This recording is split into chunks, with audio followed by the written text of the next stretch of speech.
Yeah, unfortunate name, but that's actually her name, Dame Cressida Dick. They're calling for her resignation.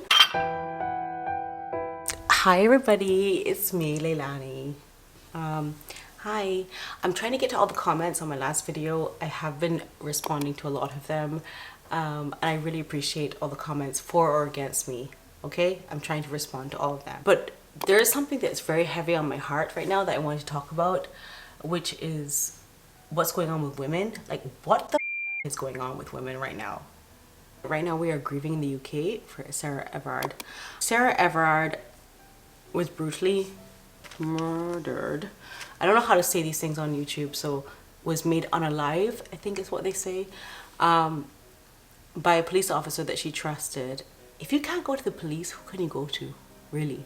So off the back of that happened this vigil, which, you know, Dame Cressida Dick, is it? I'm just... Yeah, unfortunate name, but that's actually her name, Dame Cressida Dick. They're calling for her resignation. Okay, so she's the police commissioner of the Met or whatever. People have been calling for her resignation, basically, because she up a lot of things, a lot of sexual allegations, VIP sexual allegations before. So first they're saying that the police are at fault because she trusted the police, as we do. And I have a story about that. So please stick with me, because I do have a story about that in my personal experience. They went so hard on these women, and there's Patsy Stevenson, which is another person that we need to talk about. So a lot of women can really relate to this vigil. We've all been through it. We've been through the catcalling, the wolf whistling, which my husband told me was illegal, but it's not actually illegal yet, but they're trying to make it a hate crime. So we have all been through some form of disrespect, basically, from men, and I think that's why the vigil was so important. And I am definitely against like not wearing masks and, you know, spreading COVID or whatever. Now, it was distance until the police came, because on the bandstand there were about 30 police and they pushed us towards the edge of the banister that I was holding on to. But at the same time, why were the police so upset? Like, I feel like it was disproportionate. Like, the response did not match the stimulus, you know? And I don't know if they're really upset because, of course, you know, they have to have their COVID vaccine and they're not getting it as frontline workers, and they should get it, I think. Like, you're frontline, like, you should get it. But they're not getting it. I don't know if that's the aggression. Like, honestly, I'm not trying to make a joke of it, to be fair. I'm really just saying, why are they so angry?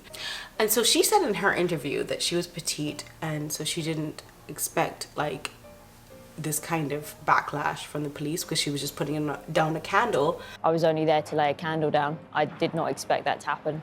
And she did not realize that when she put down a candle that somebody was going to throw her to the ground. You know, I'm quite small, and it was two very large male officers who sort of pulled me back very quickly as I hit the ground.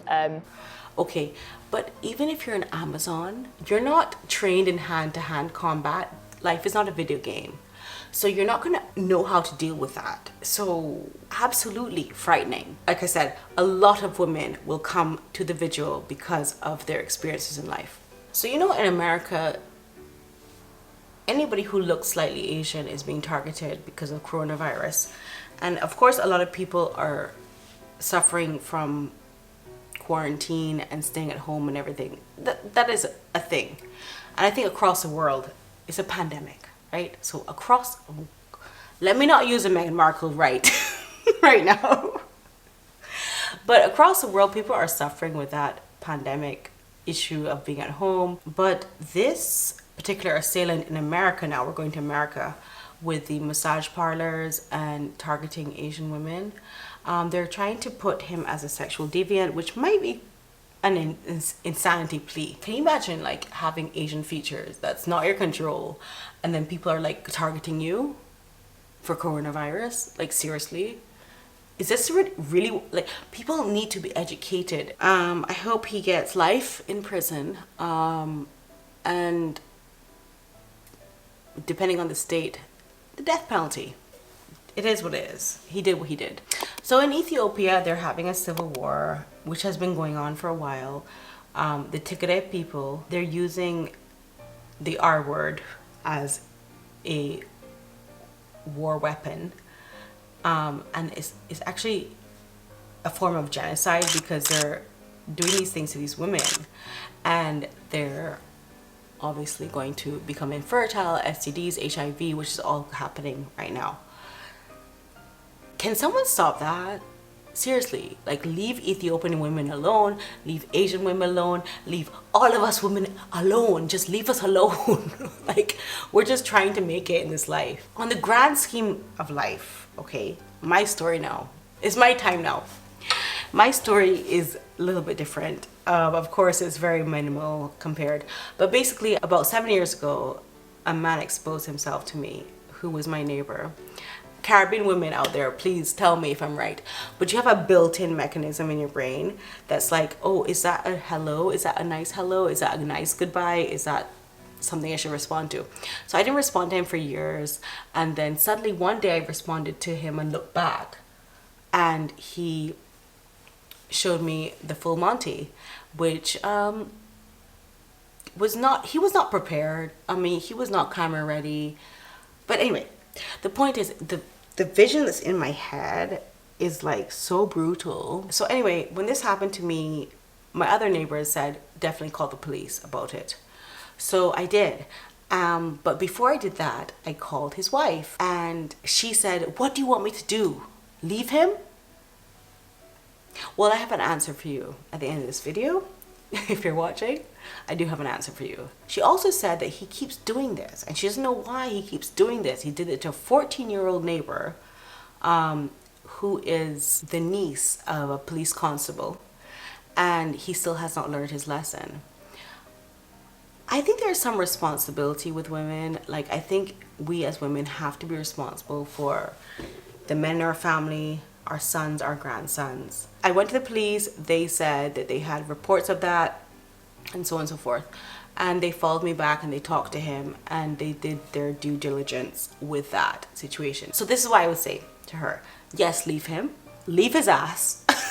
Detach yourself from him completely. This is in Barbados, right? But she was a British woman, and her husband was a Barbadian man. So I don't know if you have to go back to England, girl. You might have to go back to England.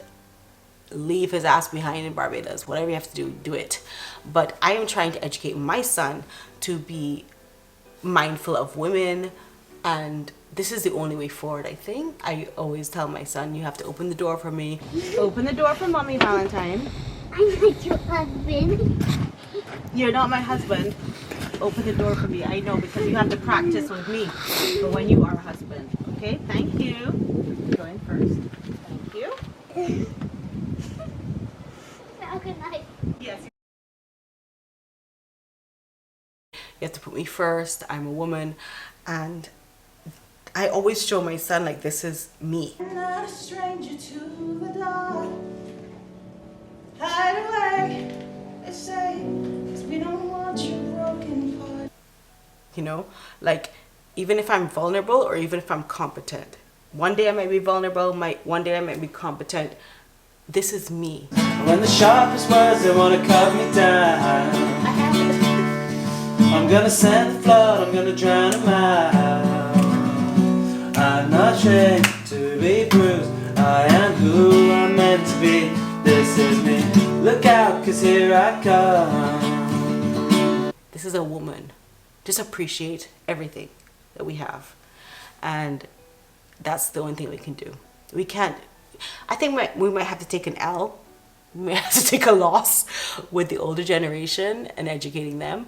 But I think we can definitely educate our sons and grandsons and make this next generation coming up here more mindful of women. You know, there's a difference between, there's a balance between like equal rights, equal pay, and also not stomping women out in the streets. There's a difference.